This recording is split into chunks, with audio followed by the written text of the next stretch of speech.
It's going to end at some point. You know it's going to end? When you finally win in Milan. You remember this shirt? When I was at BU, I used to wear that shirt under my uniform.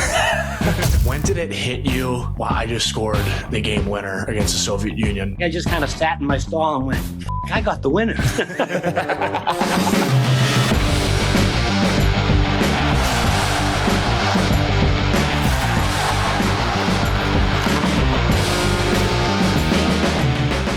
Ladies and gentlemen, boys and girls, welcome to Wingmen. We are your hosts. I'm Brady Tkachuk. And I'm Matthew Tkachuk. New episodes drop every Wednesday during the NHL season. Subscribe on YouTube and wherever you get your podcast. And always follow the show on social media at Wingmen Pod. Matthew, what do we got coming up? We have our first ever guest appearance from the one and only Mike Eruzione. Let's get into it. Ladies and gentlemen, boys and girls, we have our first guest of our Wingmen podcast. This legend was the captain of the 1980 U.S. Olympic hockey team, scoring the game-winning goal against the Soviets. A gold medalist, was chosen by Sports Illustrated in 1999 as the greatest American sports moment of the 20th century. From Winthrop, played for the United States of America, Mike Eruzione. Wow, Brady. Well, boys, thank you very, very much. I'm honored to be a part of your first telecast. I have tremendous respect for both of you. I've known you guys a long time, and your dad and mom, and it's great to be a part of your show, and appreciate you thinking of me. Well, this is amazing for us too, because like with the Olympics coming up and everything, like everybody's been talking to us about when are we having our first guest, and your name has been brought up majority of the time. So for you to agree to do this with two knuckleheads like this is amazing, amazing for us. Well, the apple doesn't fall far from the tree, guys, so don't worry about it. I love it. I love it. Well, I know I'll start it off here. I know we're going to get into the USA stuff, but I think most importantly is, and growing up in Winthrop, how did hockey, first get introduced in your life? It was something you did in the wintertime. They froze the tennis courts down the street from where I live. And we didn't have a rink in Winthrop at the time. And my friends would go to the tennis courts and skate. I think I was about 8 or 9 years old. And I wanted to skate because my friends skated, but I didn't have any ice skates. But I have 4 sisters. And one of my sisters had these white figure skates that I fit into. So I'd take my sister's figure skates, and down the tennis courts I would go, walk down the hill. In those days, you could go by yourself, too. You didn't have a police escort or anything. And I'd go down and kind of learn to skate or try to skate. And my sister would come, and I'd give her the skates, and I'd go home. And in those days, you could save S&H green stamps. And Wow. my mom saved up stamps, and I came home one day, and there was a pair of hide ice skates on the table. So I thought I might as well start playing ice hockey. But Winthrop didn't have a team or anything. We had a little program in Revere, at the MDC rink in Revere, where it was like kind of learn to skate. You'd pay 25 cents on a Saturday, and you'd go skate. And that's how it kind of started. And then, like I said, Winthrop didn't have a program. So I played in Revere till I was around 11 or 12. Wow. So what age was that first skate? Like at what age did your mom come back and surprise you with those skates? I was probably around 9. Unbelievable. Figure skates till 9, Brady. Yeah. Awesome. And it was only, I say figure skates for about a year at best, maybe even less. Wow. But hockey was something, in those days, I just did it in the wintertime. I played more baseball than anything. And, I played football in high school too. So, Winthrop's a small town, and we don't have a lot of kids in the school system. So there are a lot of 3-sport athletes. So, Wow. Hockey I played in the winter, and in the summer I played baseball in the summer. And as I got a little better, actually when I started to go to Boston University, I'd skate in the summer leagues. But I played in the intercity league baseball in the summer. Hockey was something you very rarely did. So it's, my athletic career was 3 sports, and hockey ended up being the one that I ended up playing. So your parents never made you play hockey year round like some of these parents are doing now? Oh, no. There was no hockey year round. There we go. I couldn't wait for baseball season to start. Yeah. When I was 16, I played in Fenway Park in it was the New England All-Star game. So, baseball was probably something I was going to play, and, without getting into my whole career, but I wanted to go to UNH and play baseball and football and hockey. And the hockey coach didn't think I was a Division I player. I don't know if you know the whole story behind it, but no, I'm intrigued. Oh, no, This is the UNH coach? Yeah, I went to Oh my I went to gosh. Berwick Academy. After high school, I went to Berwick Academy. I was actually all scholastic in football, hockey, and baseball, and I wanted to play all three sports. So I went to Berwick Academy. One, because my grades weren't the best in the world, and I wasn't very big. I was probably 155 pounds, maybe my senior year in high school. But I wanted to go to UNH, and unfortunately, the hockey coach was a great man, Charlie Holt, a legendary coach there. He didn't think I was a Division I player, so I had no school to go to. I put all my eggs in one basket. I'm going to UNH. Well, I had no school to go to, so the only school that really recruited me for ice hockey was Merrimack College. But they were Division III then. They weren't Division I. So I accepted a scholarship to go to Merrimack College. It was $3,600 my freshman year. So I'm going to Merrimack. Well, in the summer, I told you I played baseball in the summer, and a friend of mine called me, and there was a game at the Billerica Forum. And they said, we needed some guys to play because a bunch of guys went to the Cape for the weekend. Do you want to play? I said, well, you need a guy to play. I'll play. So I played in the game. And it turned out the guy refereeing the game was this guy named Jack Parker. And I didn't know who Jack Parker was. He was just the referee at the game. And when the game was over, he pulled me aside. He asked me where I was going to school. I said, I'm going to Merrimack College. He goes, well, we have a kid from Canada that decided not to come to Boston University. And he said, I'm the assistant coach at Boston University. Would you like to come to Boston University? And at the time, BU was coming off back-to-back national championships. And I'm like, yeah, I think I'd like to go to BU. I said, but it has to be a full scholarship. My dad can't afford, similar tuition. It was about $3,600. He goes, no, it's full scholarship. So I went home and I talked to my father, told him the story. He says, what are you going to do? I said, Dad, I think I can play there. I'm going to go there.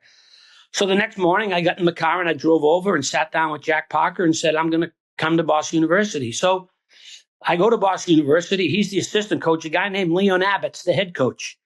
And there was a varsity and a junior varsity back in those days. It was the B team, varsity A and the varsity B. I started out real early on the B team. I wasn't on the varsity right away. But after about a week, I got picked to play on the varsity team.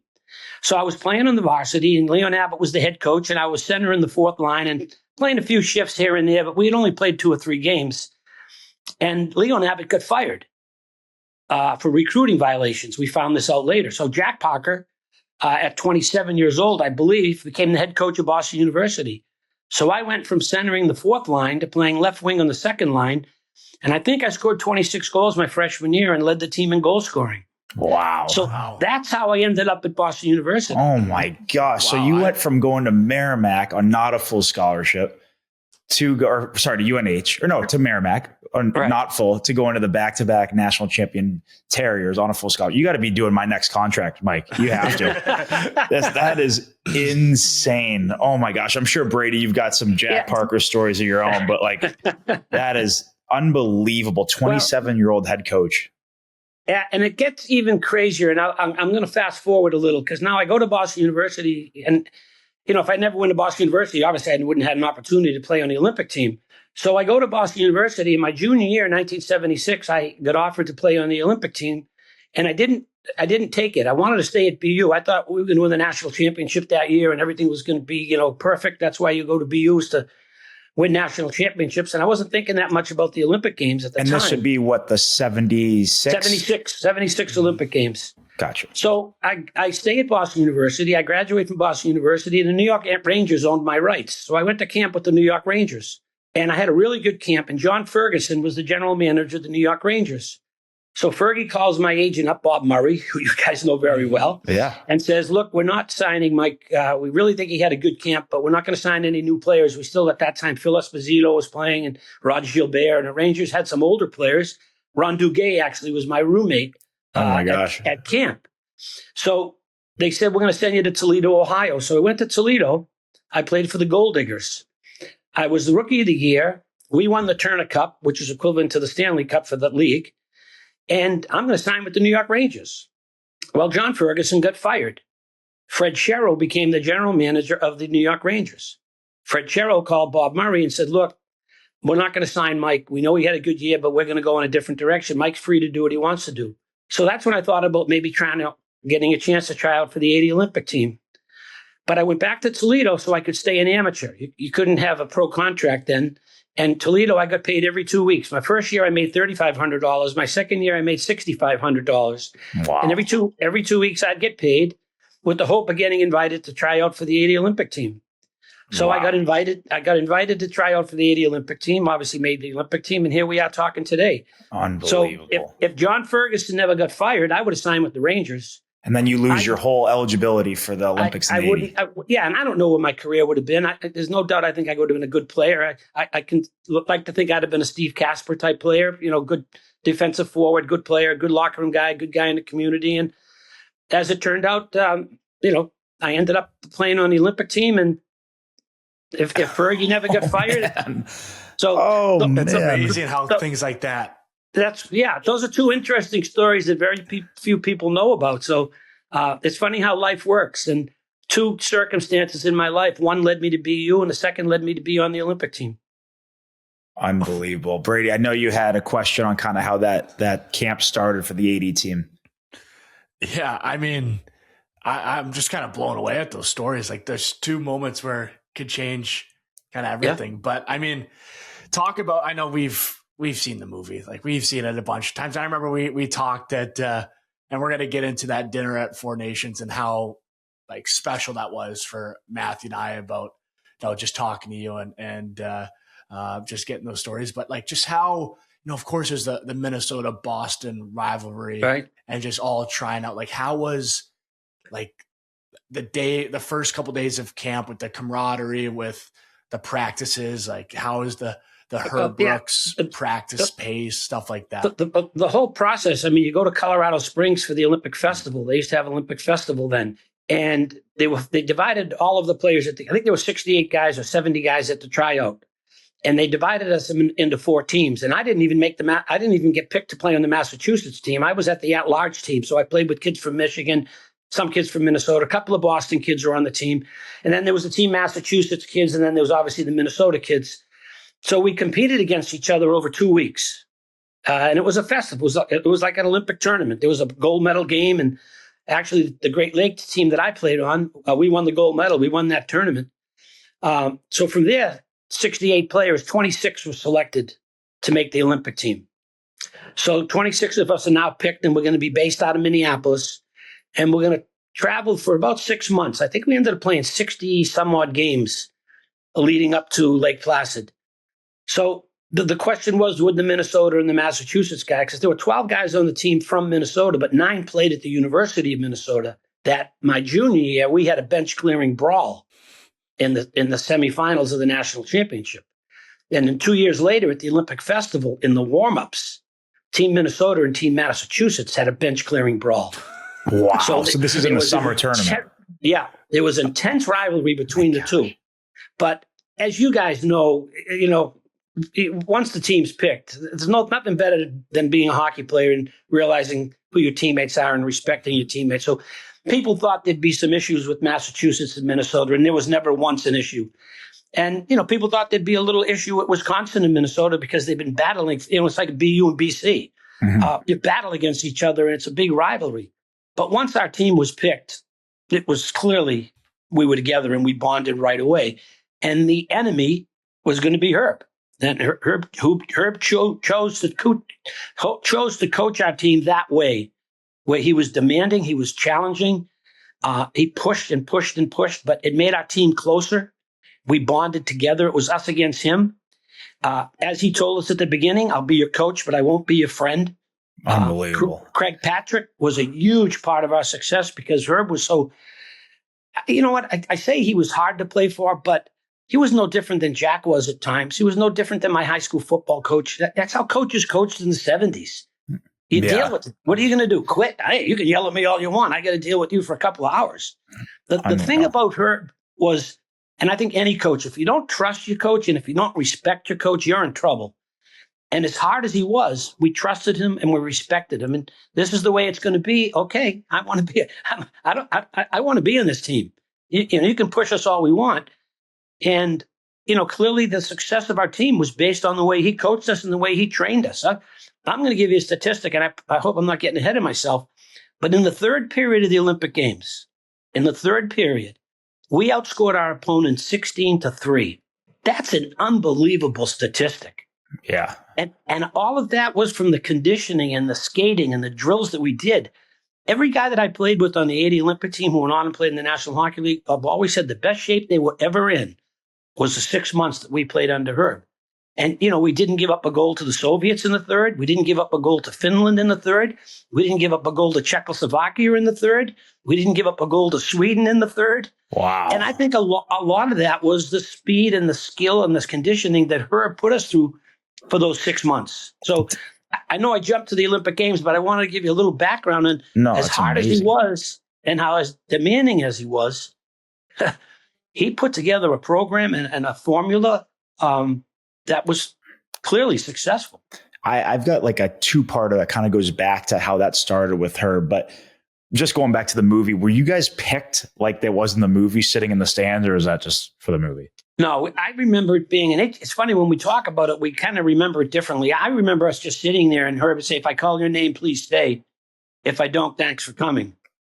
And I remember the first name he called was Ken Morrow. And I was thinking, I hope this isn't alphabetical. I had no chance. Oh my gosh. So there were 26 players that made the Olympic team, but only 20 were going to Lake Placid. Unlike now, you guys, when you go in Milan, you might have 24 or 25 bodies. There were 26 players. And then throughout the course of the year, Herb brought in a guy here and another guy there, which pissed us all off. Because just to challenge you guys there a little bit. And that he was always challenging. He brought in Timmy Haar, who was a great player at the University of Minnesota. I think Timmy scored 40 or 50 goals his senior year at Minnesota. And the argument was Herb. He was at the tryout just like we were. So we all had great college careers, pretty successful college careers. But I think it was always his way of challenging how close our team was. And that's what we did. We sat and we said, look, if you're going to cut me, but replace me with one of the 26 players and not someone from the outside. And then he stopped bringing in players and eventually got down to, Ralph Cox and Jack Hughes. In the movie, they only have Ralph cut, but Jack Hughes, who was a Boston kid from Somerville who played at Harvard, him and Ralph Cox were both cut at the same time on the last day. And Ralph was a UNH kid, and Ralph grew up in, drawing a blank, in South Shore, Braintree. So, it sucked that two Boston guys weren't going to be there, but we understood only 20 were going. Yeah, I know we've got another guy on this podcast with us, Quater, who kind of helps us make sure everything goes smoothly. And I know he is a big Ralph Cox guy and has a Ralph Cox question. So he's kind of an icon, like in the movie. Like, what was he as? Like, was he that locker room guy? Was he just keeping everything light, especially like fighting Brooks? Like, what was he like at all? Well, he's my roommate all year. And actually, I talked to Ralph not long ago because we got something going on with our team that we want him to be a part of. We've always considered Ralph. Actually, we've always considered all 26 guys as part of our team. But Ralph was just a great teammate. He still might hold scoring records at UNH. And the only thing, all Ralph did was score two during the year. He played right wing with Mark Johnson, and he might have been close to our leading goal scorer during the year. The thing I can look back and think that Herb thought about was the Olympic sheet of ice. The one thing that Ralph might have had an issue with was speed, his skating. He wasn't he couldn't fly, but he could score goals. And I think Herb felt he needed somebody with speed versus somebody, that Ralph would bring to the table, wondering if he would be able to do that on the bigger sheet of ice against the European players. But Ralph was a great teammate and a great teammate to this day. He checks in with the guys all the time. He's a very successful businessman. He's done extremely well in his life. And, it was sad to see him go. But, I guess we understood that only 20 were going. But to answer your question, it couldn't have been a better teammate than Ralph Cox. So when Ralph is cut, I'm assuming that's really close to opening ceremonies or to that first game you guys played against the Soviets in MSG. Like, who planned that game, one, and like what was the point of it, two? And I guess just kind of talk about you've got the final roster now, you're going to the Olympics, but now you got this game leading into the biggest term of your life. That's just an exhibition, really. Right. Herb planned the game, from what I was told. We did have, during our Olympic tour, we played the Canadian Olympic team 10 times. We had a great series with the Canadian Olympic team. The Soviets sent a B team over. They were called the Gorky Torpedo team. And we played them 6 times and beat them all 6 times. But the Soviets, the big team they were playing against. They played Montreal. I think they played the Rangers. I think they beat the NHL All-Stars by a score of 6-0.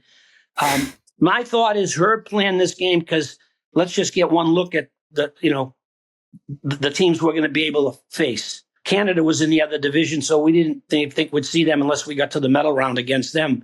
So maybe it was just one last challenge that Herb wanted to put us in front of.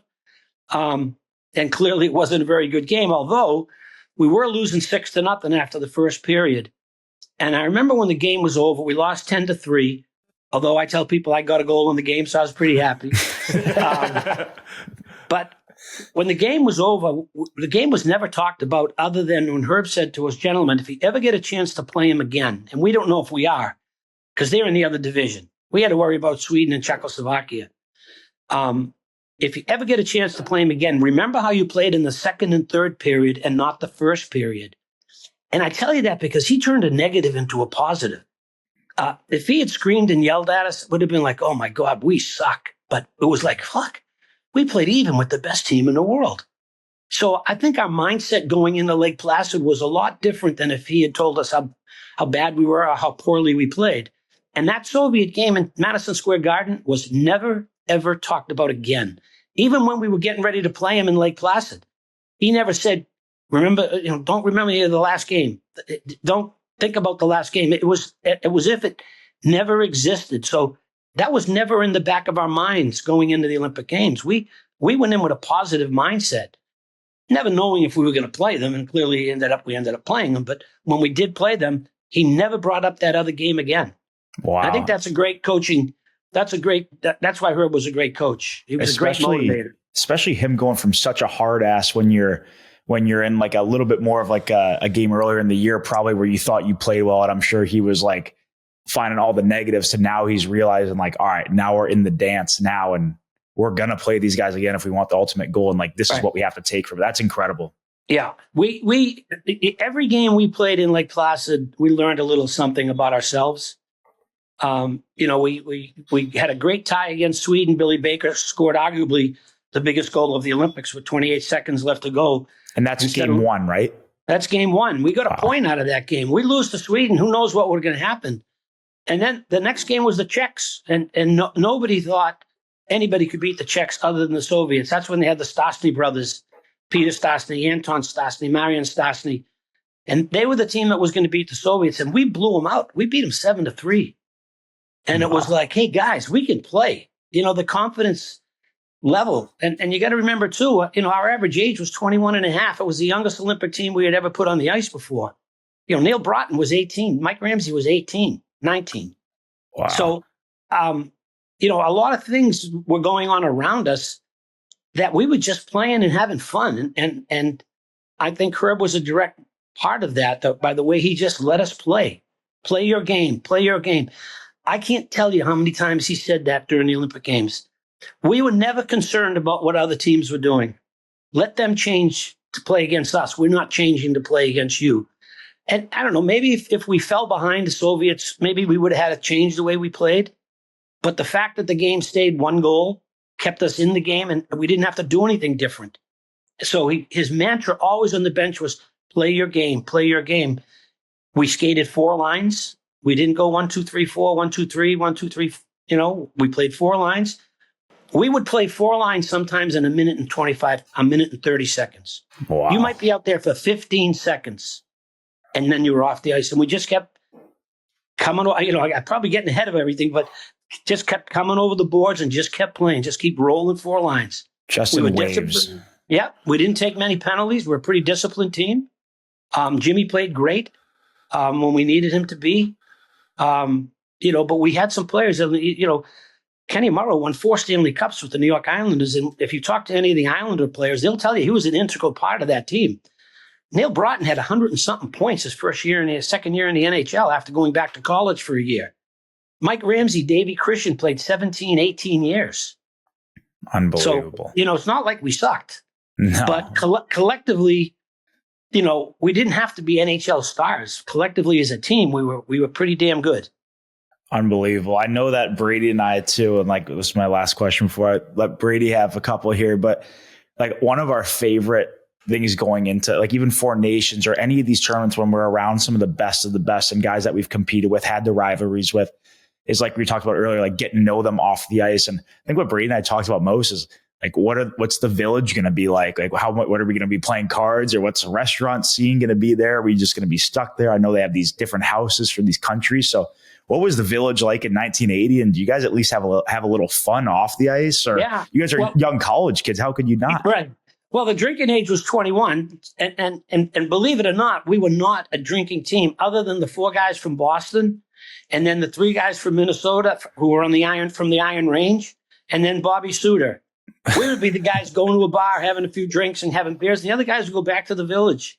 Wow. We stayed in trailers. There was a big dorm where all the athletes stayed, but the hockey players, for some reason, we were in these mobile trailers. So I was in a trailer with Jimmy Craig, Billy Baker, and Phil Ricotta.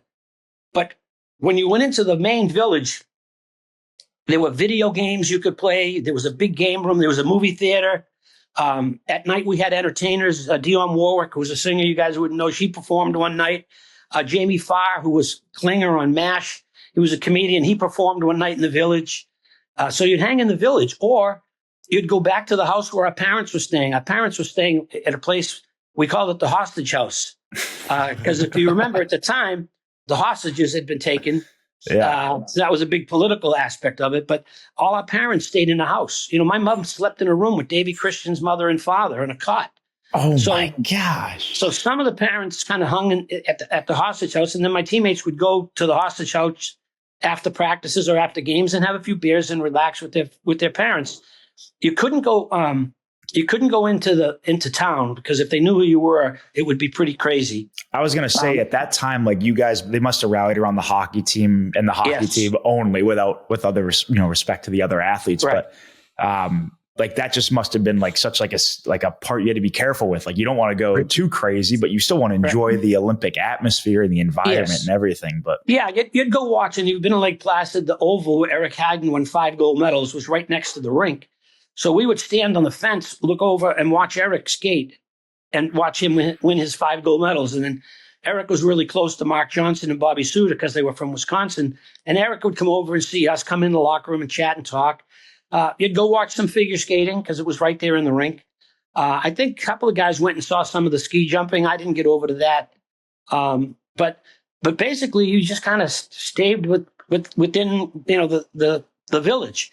I know the night before the Soviet game, I wanted to go see my mother and father, and my dad was staying outside Lake Placid in a trailer home with my cousin, my high school football coach, and a couple of my buddies, and my mom stayed with the other parents. So anyway, I had a state police officer who drove me to the campsite where my parents were, and had 5 or 6 beers and hung around with my dad.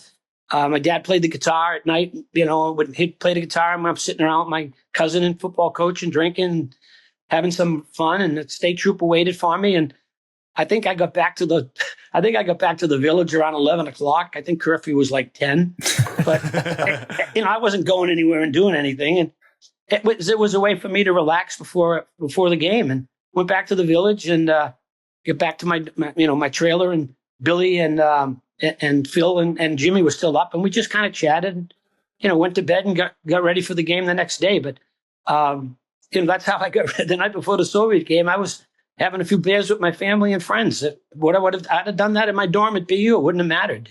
You can't change what you're doing because it's a big game. Because then you start thinking too much. But, the whole village, the whole atmosphere, was exciting. Marching in the opening ceremonies, I've said this, and you guys have heard me say this. Other than being in the military, a police officer, or a firefighter, there's no greater feeling than putting on a USA jersey. You're not playing for Boston or Chicago or Florida. You're playing for your country. And I think I saw that, and you guys absolutely saw that at the Four Nations. I think Sidney Crosby even said that. You put the crest on, it's a little different. And I think that was the kind of the mindset our team had, the honor of playing there, representing your country, and then having it in your own country, in your own backyard, made it that much more special and that much greater. Unbelievable. Yeah, that's amazing. Yeah, no, I know a lot of people listening are going to want to I definitely have a lot of questions about the Soviet Union game, the big game, of course. They're all massive, and I know you touched on, you try to just have a normal routine that night, the next morning, but could you just feel that buzz that, something special could happen, throughout the day, get to the rink, kind of like your walk or your bus there, however you got there? Like, could you feel that, there's an opportunity for something really special to happen? There's an adrenaline, there's an excitement, there's a curiosity. You're nervous, you're anxious, you're curious, you're excited. You run the whole gamut of emotions. But this might sound crazy. I don't think I looked at that game any differently than I would have playing in the finals of the Beanpot, because you can't make it bigger than it is. It's a hockey game. And if you're too high, you're going to run around and make mistakes. And if you're not prepared, you're going to get your head handed to you. So I think my mindset was to go in totally prepared, mentally focused to do my job. To, listen to what Herb had to say. Do the things that you have to do in order to win. Be disciplined. Don't take a stupid penalty. And especially against the Soviets, if it was a defensive decision versus an offensive decision, make a defensive decision. Don't turn the puck over. Get it deep. Little things that you have to do in a game, because you can't make it bigger than it is. And the fact that the game stayed the way it was, first of all, if Mark Johnson's not on our team, we don't win. I mean, Magic was unbelievable. Every time we needed a goal, Mark scored. The goalie scored with no time left on the clock after the first period of the Soviet game. It's 2-2. And we didn't play poorly, but we didn't play really well. But he scored an incredible goal. Now the third period, we're only down a goal. It's a 3-2 game. So the fact that it never got out of hand, we could continue to do the things we needed to do in order to win. And I think by having that mindset, you didn't have to get out of your comfort zone. You didn't have to start doing things differently because you were behind 2 or 3 goals and, oh my God, I got to make a play. I got to do something. So the mindset was just continue to do the things that you were doing throughout the game. And again, you still have that excitement. And when you were on the bench, you could hear the crowd a little, but when you were on the ice, you didn't hear a soul. You heard a teammate asking for a pass. You heard a Herb whistling for a line change. And you guys know as well as I do, you're on the ice, you're in a kind of a cocoon. And I know the crowds were crazy. I heard all about it later. It was deafening. Al Michaels said the room that the booth where they were announcing the game, he says was shaking. It was so loud, but you didn't hear anything. And I think that's the focus you have. And you guys do it all the time. But I think for us as a team, it was just continue to do the things that we needed to do. And I think going into the game was that same mindset. It wasn't like, oh my God, we're playing the Soviets. What are we going to do? It was like, okay, boys, we got a big game to play. And let's go out and play it. Unbelievable. And, I talk all the time. We always talk about the Soviet game because of who they were and what they did. But if we don't beat Finland Sunday, you and I aren't having a conversation today. Yeah. Just explain that to some of the people. Like, we got this explanation at the Four Nations, and one of my favorite things you told me was, so you played the Soviets on what, a Saturday? Played the Soviets on a Friday. On a Friday, then you had a day off of no game, and then played the final Sunday, right? You got to tell the listeners what that practice was like on that Saturday. We beat the Soviets Friday. We show up in the locker room Saturday, and we're just high as a kite. We're signing pictures and jerseys and sticks. And Herb comes in and flipped over the whole table, screaming and yelling at us. Then proceeded to put us through one of the hardest skates we had all year. And I was like, why is he so pissed off? And I know what he had to do after we did it. After we won the whole thing, him and I talked about it.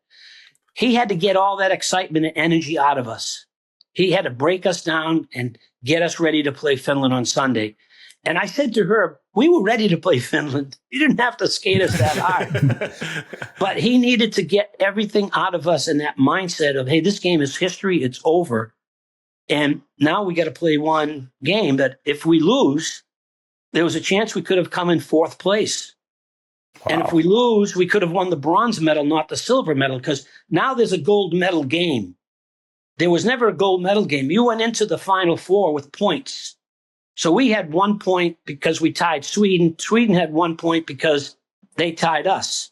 The Soviets had 2 points because they beat Finland. Finland had no points. Gotcha. So now we beat the Soviets. We have 3 points. Sweden beats Finland. They have 3 points. Mm-hmm. So if we lose to Finland, we end up with 3 points. The Soviets could have won, and they would have had 4 points. And it was a clusterfuck of how it worked out. That's unreal. What are some of the? Yeah, no, now it makes more sense. But even my dad told us the same thing. Like it was all a point system. So I think he told us that at one of his either Olympics or World Juniors, a guy on Russia, I think it was Bure, actually scored a huge goal that knocked them out of something, and then they got something else. So it's just so crazy how that works. But one of my main questions that I wanted to ask you, like I wanted to ask you this for years, I never have.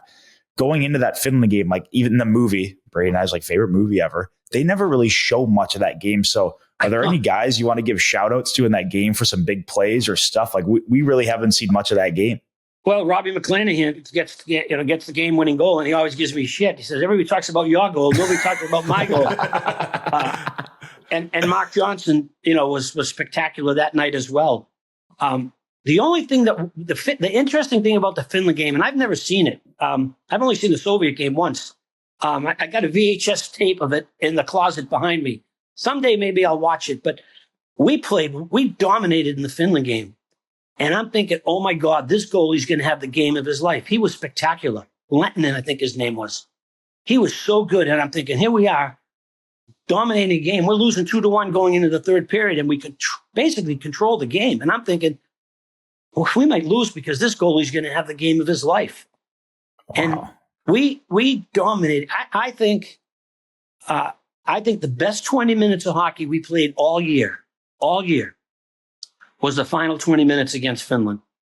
We totally controlled the game. We scored 3 goals. We win 4-2. We win the whole thing. But I remember, and we argue this point, Robbie McClanahan said, Herb said it before the game. I thought he said it after the second period. Either way, the point was listened to was, if you lose this game, you'll take it to your fucking grave. Then he stopped at the door. He pointed his finger back at us and he said, your fucking grave, and walked out. Herb never used the F-bomb. You never heard, as crazy and as hard as he was, the F-bomb never came out of his mouth. And for him to do it at that point made the point that much more, because he was so right. To come so far, to work so hard, to let it slip away. Who would have stayed with us forever? Who cares about beating the Soviets if you don't beat Finland and win the whole tournament? So we went to Lake Placid with obviously the hope and dream of winning, and to lose to Finland and not win it would have been crushing. It's crazy. I think before we get into the celebrations, everything that came from it, everybody wants to know your goal. Like the Rizzo Pav that they have in the movies, the best. Like, did you kind of link up before he made the pass to you? And did you know you were going low blocker there? And that celebration is just, it's Brady and I copy it all the time. He found me. Pav was a great player. The biggest goals of the Olympic Games that were scored, Mark Pavlich made the passes. Billy Baker scored to tie Sweden. Pav slid it across and found him. It was another guy, I think, one of Buzzy's goals against the Soviets. Who found him? But Pav. So Pav wasn't my sentiment. Buzzy came off, and my line was up next. As you know, I'm following the left wing. Left wing's up. I jump over the board, and kind of thinking about it. The puck went in the corner, and I'm third man high, kind of staying back there, waiting to see what happens. And the puck went to Pav. Pav found me across the middle. And again, this sounds crazy, but the goal I scored, if you ever could see the highlight in Madison Square Garden, I told you I scored a goal. We lost 10-3. It was almost the exact same play. Actually, Ken Dryden says it during the telecast. Eruzione scored a very similar goal just like this in Madison Square Garden. So the puck comes to me, and I'm talking to 2 great players in front of me. It's amazing how many things go through your mind in a split second, right? You think, should I pass? There's Billy Baker and Harrington were breaking to the left, to my left. And I saw them, and I thought, if the defenseman came at me, I was going to use him and pass it through. If he stayed, I was going to use him as a screen. He kind of stayed and went down kind of in a, not down to his knees, but kind of low. And when it left my stick, I thought I made it, but I thought I might have pulled it because I was going across my body. I was going right to left. and the goalie went down, and I knew it went in when I saw the crowd behind me jump up in the air. And then I realized that it was, going in, and then I did the stupid celebration, which I've never done. Not stupid. I've never done since. Not stupid. Iconic. Iconic. That's the best. But, it gave us the lead. If Mark doesn't score, we're down 3-2. Magic scores to make it 3-3, and then I score, make it 4-3. So without other plays that were made throughout the game, and you guys, I'm preaching to the choir here. You don't win on, my goal was a big goal, but there were a lot of things that happened in order to put us in that position. Everybody had to, do the things that we needed to do in order to win. The fact that the game stayed at 4, if it gets to 6, we ain't scoring 6 goals. If they score 5, we're not getting 6. So I think the game fell the way we needed it to fall. And then, like I said, I scored with 10 minutes left to go in the game. And I found this out later. In the last 10 minutes of the game, I think the Soviets had 6 shots on goal. In the movie, save, it was like it's like pinball coming at the net in the movie, and that was not the case. And all of a sudden, the Soviets, and you guys played against Europeans a lot, they're dumping the puck in the zone. They never dumped the puck in the zone. They were always, regrouping and attacking.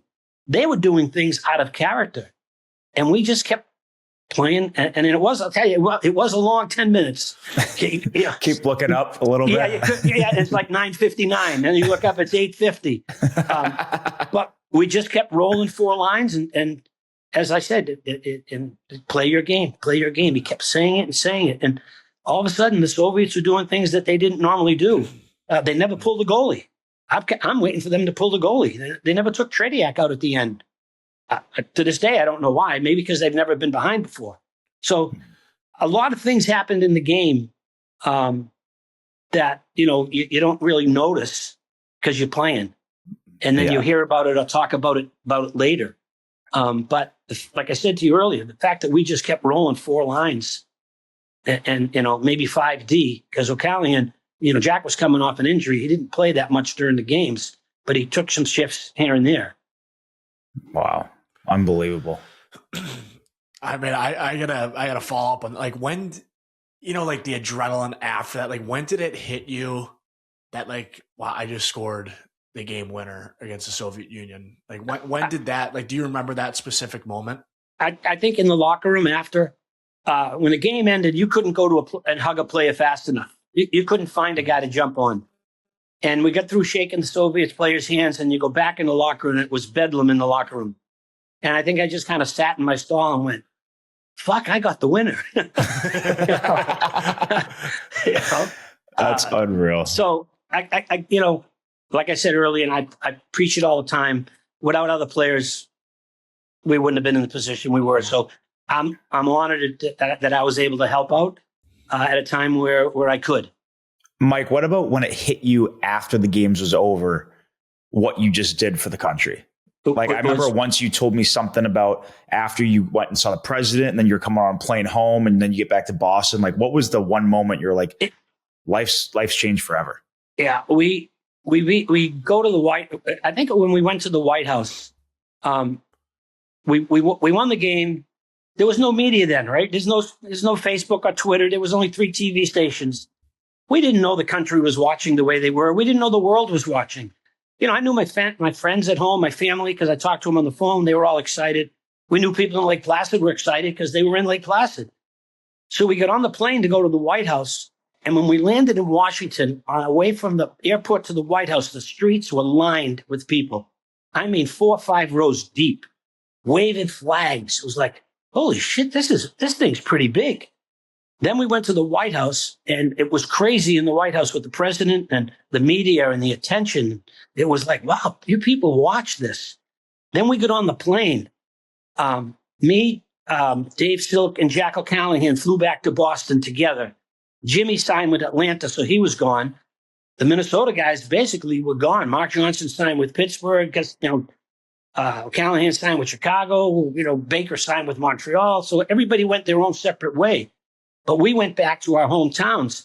And when we got on the plane, everybody in the plane started applauding. And we were like, what the hell? This is crazy. So we get to Logan Airport. This is how long ago it was. Eastern Airlines. All right. That's how long ago it was. I get off the plane, And the state police had a line formed, keeping people back. And they were chanting USA, USA, and screaming at us as we're walking down the corridor to go back to Winthrop. I'm going home. Jack's going to Charlestown. Silky's going to Scituate. And when I got on the car, picked me up at Logan to take me to Winthrop, I'm going through East Boston, and the streets are lined with people. Wow. And now I pull into Winthrop, and they meet me at the bridge. And they do it. They've always done it. When Winthrop wins a state championship in any sport, there's a bus that takes a fire engine, rather, takes the kids through the town to celebrate. And there was a Rolls Royce. This guy put me in a Rolls Royce with a sunroof. And my mother was in the front seat. My father was in the back seat. The bridge had to have 1,000 people at the bridge in Winthrop. And I poked my head up through the sunroof. There is a picture of it. And I got the stupid cowboy hat. And I'm waving to people. I felt like I was the Pope. When the Pope is on the plane? So now they take me through Winthrop, right down the beach, down this road, and it's the streets packed with people. So they brought me to the Winthrop Elks, and there was a little reception for me at the Elks with Bob DeLeo, who a Winthrop guy, was the Speaker of the House, and congratulating me and the whole thing. And I was like, you know what? I just want to go home. I haven't been home. So they take me home, back to my house in Winthrop, and I lived in a 3-family house, and we lived on the second floor, my cousins and everybody. They blocked the street off with police officers because there were hundreds and hundreds of people outside my house. So I went through the wave of people waving, and I went up to the second floor where I lived, and my parents were there, and we were, hugging and everything, and people were outside singing God Bless America. And I came out on the porch, and I stood there, and then they quieted down, and I said, look, I just got home. I can't thank you all enough for coming out, but I got to get up early tomorrow morning to go to New York to do Good Morning America. And I haven't seen my family in a while, but thanks for coming. And everybody just left. Wow. So now I'm home. My mother's making me dinner. I went to bed in my own bed. I got up the next morning to go to Good Morning America, and my mom made me breakfast, and it was like, what the hell just happened to me? I'm back in my house. We won a gold medal on Sunday. Monday, I'm back in Winthrop. Tuesday, I'm going to New York. Oh, wow. So I got on the plane, Eastern Airlines. I'm taking the shuttle to New York to do Good Morning America. Everybody on the plane stood up and started clapping. And I turned around. I didn't know who got on the plane. So the pilot comes over to me and says, I can't have you sit in the seat. People will be all over you. You can sit behind me in the cockpit. But you're not supposed to say this because you're not allowed to do this. Now, years ago, not many years ago, the guy who was the pilot wrote a book about being a pilot for so many years. In the book is the story of me sitting behind him on the plane. So I get to New York. I got a state trooper to meet me at the airport, take me in a state trooper car to Good Morning America. And my right hand was swollen because you shake hands and sometimes they grab your fingers and they don't get your full fist. And it was like, holy shit, this thing is huge. And then it took off from there. And here we are 45 years later, still talking about it to some degree. Oh, but man. See, that's when I realized it was big. But I think I dealt with, my teammates are now playing. Mark Johnson's playing for the Penguins. I'm in LA speaking at a sales meeting for IBM. I'm going to Hawaii. I'm going to, the Bahamas, and my teammates are playing. So I think I dealt with it way more right away than my teammates did, and really got a sense of the impact of what this moment meant at that time.